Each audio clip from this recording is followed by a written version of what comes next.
राधे राधे दोस्तों। ईश्वर आप सभी की सभी मनोकामनाएं पूर्ण करे और आप सभी को स्वस्थ और खुश रखे। चलिए कहानी शुरू करते हैं। हमारी आज की कहानी का शीर्षक है माँ बाप का घर कोई होटल नहीं है। दरवाजे की घंटी लगातार बज रही थी। उधर शेखर जी बाथरूम में थे, इधर विमला जी रसोई में व्यस्त थी। आज उनका और शेखर जी का अपने पुराने दोस्तों के साथ बाहर जाने का कार्यक्रम था। शहर के कुछ पुराने मंदिरों के दर्शन, फिर एक साथ दोपहर का भोजन। विमला जी सुबह से ही मशरूम पुलाव, मिक्स वेज, पूड़ी और नारियल की चटनी की तैयारी में लगी थीं। सब लोग तय कर चुके थे कि बाहर का खाना नहीं खाएंगे, इसीलिए हर कोई घर से बना खाना ही साथ ले जा रहा था। विमला जी के हाथ आटे से सने हुए थे। तभी फिर घंटी बजी। झल्लाते हुए उन्होंने हाथ धोए और जितनी फुर्ती से चल सकती थीं दरवाजे की ओर बढ़ीं। दरवाजा खोला तो सामने बेटी संजना, बेटा राहुल, बहू मेघा और उनके दोनों 8 साल के जुड़वां बच्चे ईशान और आरव खड़े थे। एक पल को विमला जी हैरान रह गईं। अरे तुम सब अचानक, कोई खबर भी नहीं दी। संजना ने बिना संकोच के जवाब दिया, अरे मम्मी, अपने ही घर आने के लिए क्या खबर देना, जब जी चाहे तब चले आए, यही तो अपनापन है ना। कहते हुए वह अंदर दाखिल हो गई। पीछे पीछे पूरा परिवार ड्राइंग रूम में दाखिल हुआ और सीधा सोफे पर पसर गया। बच्चे आते ही टीवी ऑन कर मोबाइल गेम्स में लग गए। विमला जी थोड़ा चिढ़ी, पर बेटा एक बार फोन कर देते, पता तो चलता।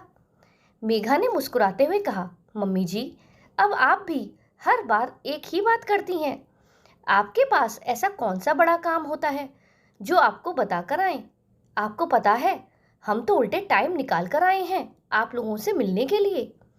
राहुल ने रसोई की ओर सूंघते हुए कहा, वैसे खुशबू तो बहुत जबरदस्त आ रही है मम्मी, क्या बना रही हो, कुछ स्पेशल है क्या? संजना ने भी मुस्कुराकर कहा, हाँ मम्मी, लगता है कोई खास दिन है। तुम्हारे हाथ का खाना तो मिस करते हैं यार। राहुल ने फिर कहा, जो भी बना रही हो मम्मी, थोड़ा ज्यादा बना लो। हम लोग पूरा दिन यहीं रुकेंगे, लंच और डिनर दोनों यहीं करेंगे। विमला जी थोड़ा झिझकते हुए बोली, पर बेटा आज हमारा बाहर जाने का प्लान है, 2 घंटे में निकलना है, सब कुछ पहले से तय है। संजना बोली, अरे मम्मी, बाहर तो कभी भी जा सकते हो, आज तो हम आए हैं, अपना प्रोग्राम कैंसिल कर दो ना। राहुल बोला, और क्या मम्मी, हमारा आना ज़्यादा ज़रूरी है या आपका प्रोग्राम? अब जल्दी से कुछ बना दो ना, भूख से पेट चिपक गया है। हम तो जानबूझकर नाश्ता भी नहीं करके आए, सोचा यहीं मम्मी के हाथ का खाएंगे। विमला जी कुछ कह नहीं पाईं। धीरे से उन्होंने सिर हिलाया और वापस रसोई में लौट गईं। शेखर जी और विमला जी के 2 बच्चे थे, बड़ी बेटी संजना और छोटा बेटा राहुल। दोनों की शादी हो चुकी थी और वे इसी शहर में अपने अपने परिवार के साथ रहते थे। पहले राहुल और मेघा शेखर जी के साथ ही रहते थे। बच्चों की परवरिश में सास ससुर ने भरपूर मदद की, लेकिन जैसे ही बच्चे थोड़े बड़े हुए और स्कूल जाने लगे, राहुल ने अलग मकान बनवाकर यह कहकर अलग हो गया कि उसका ऑफिस दूर पड़ता है।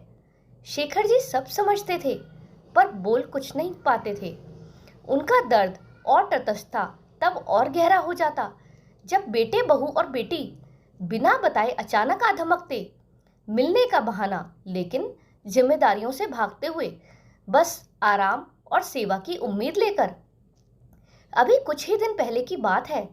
उस दिन भी शेखर जी और विमला जी दोस्तों के साथ घूमने का प्लान बनाए हुए थे।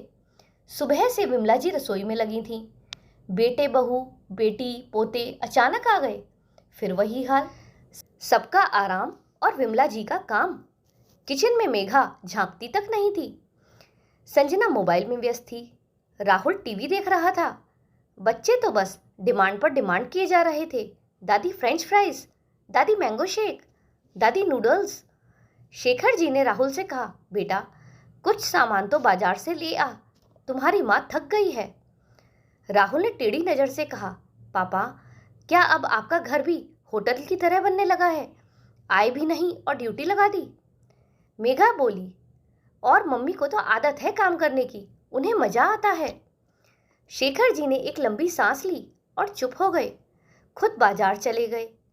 लेकिन आज जब उन्होंने देखा कि बच्चों का आज भी वही हाल है, तो उनका सब्र टूट गया। जब शेखर जी को आज फिर बिना सूचना दिए बच्चों के आने का पता चला, तो वे अपने कमरे से बाहर आए। थोड़ी देर तक सबको देखते रहे। सब सोफे पर पसरे, बच्चे टीवी में मशगूल और विमला जी फिर रसोई में। फिर वह बोले, अरे वाह, सब आ गए, बिना पूछे बिना बुलाए, और सीधे रसोई और सोफा संभाल लिया। घर है या लॉज? सभी चुप। कुछ पल बाद शेखर जी फिर बोले, बहुत बढ़िया टाइमिंग चुनी है तुम लोगों ने।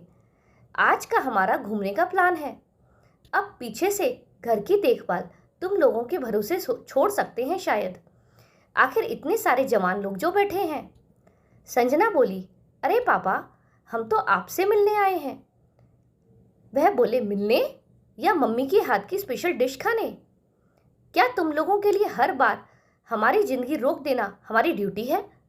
राहुल बोला, पापा आप तो नाराज लग रहे हैं।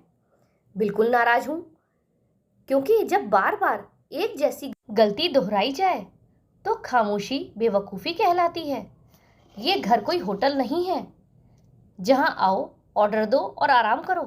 तुमने अपनी मम्मी की उम्र देखी है, बीमार रहती हैं, फिर भी तुम सबके लिए एक पैर पर खड़ी रहती हैं, और बदले में क्या मिलता है? एक धन्यवाद भी नहीं। मेघा कुछ बोलने ही वाली थी कि शेखर जी ने उसे रोकते हुए कहा, और तुमसे तो यह उम्मीद भी नहीं है बहू कि तुम अपनी सास की कुछ मदद करो। उल्टा पानी का ग्लास तक तुम्हें अपने हाथ में चाहिए होता है। फिर उन्होंने बच्चों की ओर देखते हुए कहा, ईशान, आरव, दादी कोई जादू की मशीन नहीं है जो तुम्हारी हर डिमांड पूरी कर देंगी। अगली बार आओ तो मम्मी पापा को बोलना, घर चलाने वाले दादा दादी नहीं होते, बल्कि हम खुद होते हैं। फिर शेखर जी ने आखिरी बात कही, अब आगे से साफ बात, बिना बताए घर मत आया करो, और अगर आओ तो खुद का और अपने बच्चों का काम खुद संभालो। अब हम अपनी जिंदगी अपने हिसाब से जीना चाहते हैं। तुम्हारे नाटक, बहानों और आराम की गारंटी बनना हमें मंजूर नहीं। शेखर जी की बातें सबको काटने लगी। राहुल और मेघा तो तुनकते हुए बच्चों को लेकर तुरंत निकल गए। संजना थोड़ा शर्मिंदा हुई। उसने रसोई में जाकर थोड़ा बहुत काम संभालने की कोशिश की, फिर चुपचाप घर लौट गई। उधर विमला जी तैयार होकर बाहर आईं और शेखर जी के साथ मंदिर की ओर रवाना हो गईं। पहली बार बिना किसी अपराध बोध के, सिर्फ अपने लिए। दोस्तों, आपको ये कहानी कैसी लगी कमेंट में ज़रूर बताइएगा। अगर पसंद आई हो तो वीडियो को लाइक करें, और चैनल पर नए हों तो चैनल को सब्सक्राइब करें। हमारे साथ अंत तक बने रहने के लिए धन्यवाद। जय श्री राधे।